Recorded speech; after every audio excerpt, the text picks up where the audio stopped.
चालणार हा एल्गार आहे. आपण काही कपूर खानदानीतले नाहीत किंवा तसे दिसायलाही नाहीत. खान बच्चन वगैरे नाहीत. आपल्याला ग्लॅमरस काही मांडायचं नाहीये. आम्हाला सगळ्या आपल्या वेदना मांडायच्या आहेत आणि आमच्या पोटातली खूप खतखत आहे ती फक्त लोकांसमोर आणायची आहे. काही डायरेक्टर होण्याचं काही स्वप्न वगैरे. पण मला असं वाटतं सर, जसं तुम्ही म्हणालात की आपण खान किंवा बच्चन नाहीये, पण मला असं वाटतं तुम्ही तुमच्या कलाकृतीतून हे नक्कीच सांगितलं लोकांना की हम भी है, म्हणजे आम्ही पण आहोत रेसमध्ये. असं इतकी कमाल कलाकृती होती. तू सांगशील तुझा कसा अनुभव होता ह्या फिल्ममध्ये काम करण्याचा, आणि म्हणजे एकंदरीत तू लीड करतोयस ही फिल्म, तर काय सांगशील?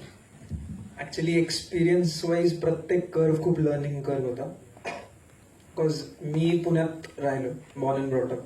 तर फर्स्ट माझा कन्सर्न सगळ्यात मोठा होता की पूर्ण टीम औरंगाबादची आणि खूप त्यांचा डायलेक्ट टोन खूप वेगळा, काय पूर्ण फिल्मचा खूप टोन एक वेगळा होता आणि मला खूप टेन्शन होतं त्या बाबतीत. मग ते शिकणं, मग ते वर्कशॉप्स करणं, त्याच्यानंतर मग टेक्निकल साईड. बिकॉज मी थोडा लर्निंग साईडला जास्ती आहे, तर मी माझा शॉर्ट सीन काही झाल्यानंतर मी बाकीच्यांना त्रास द्यायचो की हे कसं, ते कसं, ते कसं.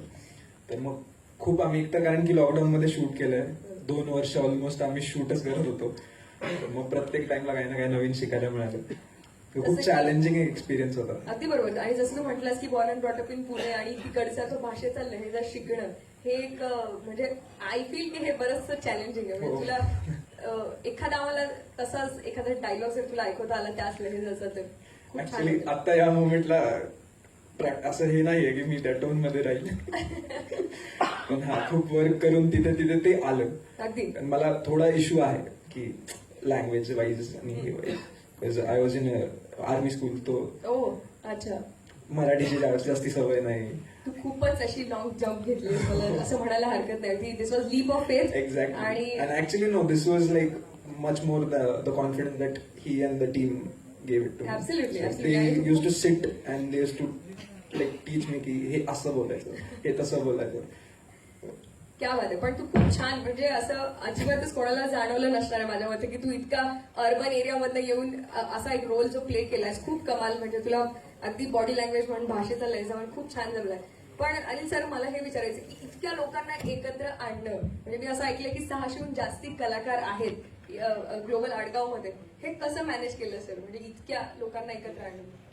हे सगळे शेतीतून पकडू आणलेले लोक शेतामध्ये काम करायचे आणि त्यांना आम्ही पकडू आणलं आणि त्यांच्याकडून काम करून घेणं अवघड आहे. म्हणजे एखाद्या प्राण्याकडून काम करून घेणं जसं अवघड असं. जसं सकाळी तो प्रश्न विचारला होता हत्तीचा, तर मला ते आठवलं की त्यांना काहीच माहिती नाही कॅमेरा वगैरे. आणि त्यांना आमच्याकडे बरेच लोक थिएटरचे होते, सिनेमात काम केलेलं. हा रौनक आहे, ही अमृता, हिनं आता दोरकीचा जो रोल केला आहे, गाव सोडून जाते अमृता, ही नाही, हा परमेश्वर आहे. हे काही जण थिएटरचे आहेत बरेचसे, सयाजी सर वगैरे. पण यातले जास्तीत जास्त 90% लोक नॉन ऍक्टर आहेत खेड्यापाड्यातले, आणि ते 672 आहेत.